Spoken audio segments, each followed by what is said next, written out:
नाज़रीन गडाप वेझो बोर्ड मुतासरन लाइ तिब्बी कैंप क़ाइम कई वई। डॉक्टरन तरफां बोर्ड मुतासरन खे इलाजूं सहूलतूं फराहम कयूं वयूं। वधीक तफ़सील मंजूर सोलंकी जी हिन रिपोर्ट में।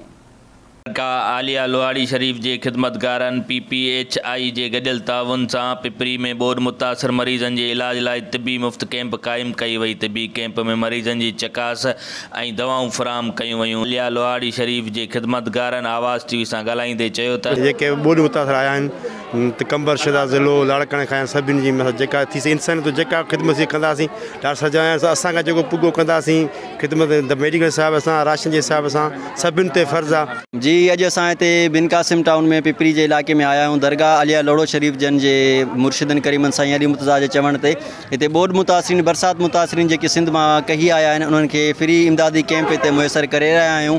तव्हां ॾिसी रहिया हुते असां वटि डायरिया के हवाले से ट्रीटमेंट है, मेडिसन है, मलेरिया के टेस्ट हिते थी रही है। इन अलावा स्केबीज़ जूं बीमारियूं जेके पानी के करे थियूं आहिनि उहे उन्हनि जो इलाज हली रहा है। थोरा तव्हांजो आवाज़ चैनल के तरफां जेके सॼी सिंध में बोर मुतासरीन सैलाब मुतासरीन की खिदमत कर रहा है। अॼु जेका PPHI की तरफां दरगाह आलिया लोड़ो शरीफ के तरफां मुर्शिद करीम जी हुकूमत फ्री मेडिकल कैंप असांजो इनकाद कयो आहे।